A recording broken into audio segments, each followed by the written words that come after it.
Morning, guys. It's Jim Bounds with Motorhome Rehab Ranch.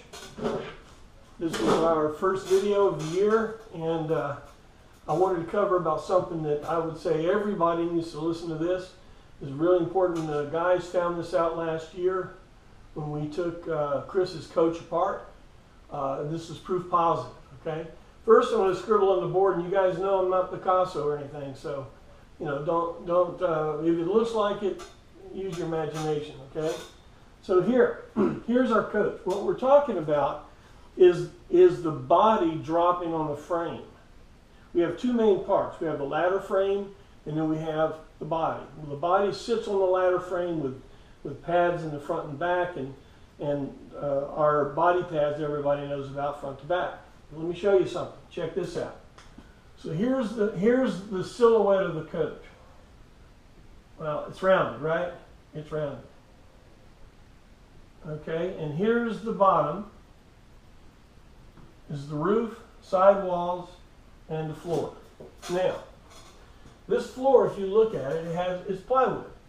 It has plywood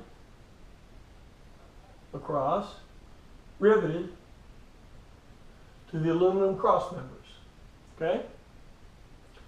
The ladder frame sets right here. We're looking at this from the back of the coach. Looking to the back of the coach. Here's the ladder frame coming out to the back, and here's the cross member, and we have a body pad that we set right here and right here with our body pad kit. It's $50. Okay? Now, this is all well and good. Everything is square, but gravity being what it is and pressure being what it is, the body is pushing down here and here. All the weight is on the rails of the body. Okay? With the frame, with this flat member with no reinforcement, no L, no I-beam reinforcement, sitting here, from this point here to here is where all the load is. What you're going to find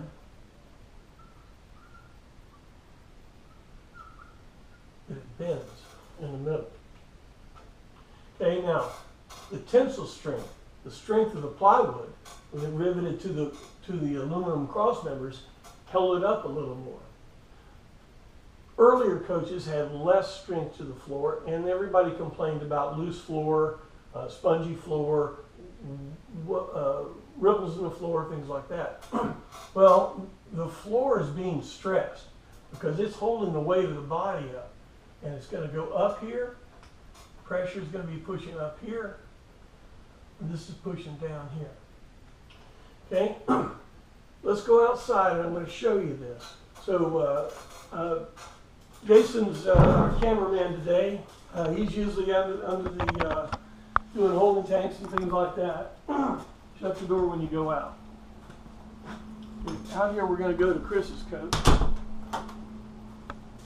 This is Ruby. This is number 41 and 73. It's going to be a full restoration. Very nice. You know, the kind of guys that we do, and we need to challenge them and do other things, and this is a twin-engine exercise bicycle. Got a weed eater motor on the back, an electric motor on the front. Okay. Anyway, come on in here. Let's go in. This is Chris's coach, and we're going to look inside here. All right. Put the floor out.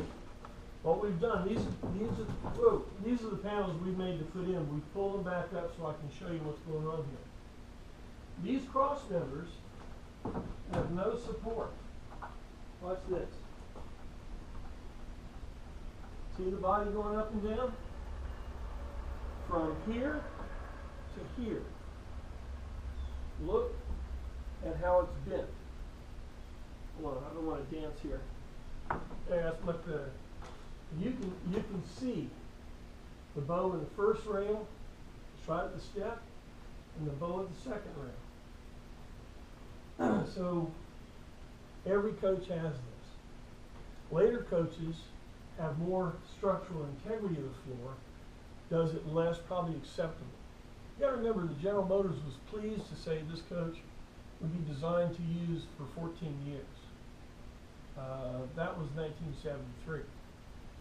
We have things that are wearing out that nobody ever figured out because it wasn't supposed to last this long. And I believe this is one.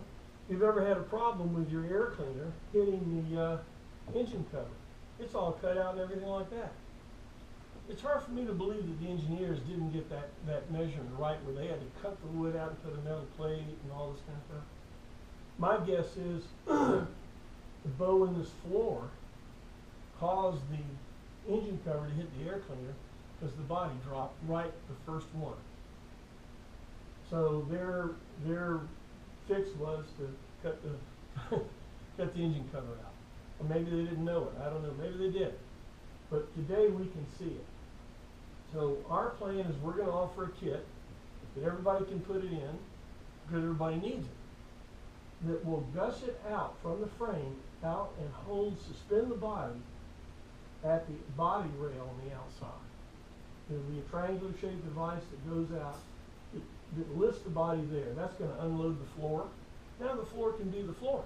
It doesn't have to hold the body up too. Floor should strengthen up even on the 73s.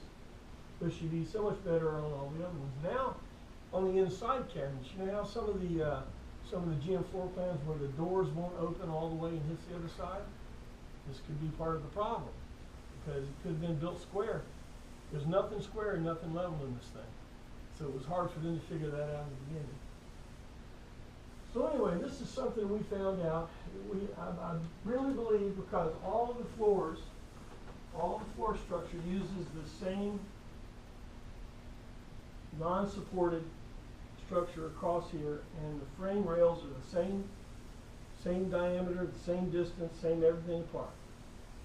So I think this is a structural update that everybody's going to need, and we're going to create a kit. Stay tuned for us, and we'll talk more about it and things like that. So happy 2019. I'm dating this thing. This is the first video of the year. I appreciate you guys' support, what we do and what you do to help us. If you want to help us, our new for 2019 co-op logo shirt is available. Our co-op, if you want to call it club or whatever, Motorhome Rehab Ranch, that we're going to be doing more videos this year. Things that you want to do, let us know what you like. This is all for all of us GMC enthusiasts, and also for the next generation that's coming up that really enjoys these things and want to do something with them. You gotta understand, this thing's 45 years old. Can't look at it like a 2010 Toyota or anything like that. Sometimes you have to go all the way down, just like this. But it has to be. But even doing that, even going this far, you'll have less invested than buying something new, paying a payment, the thing depreciates immediately, turns into a chicken coop in 10 years. That's what drives our business. That's why we call these the cheapest toy in the box. All right, thanks for watching. We'll see you next time on Motorhome Rehab Ranch.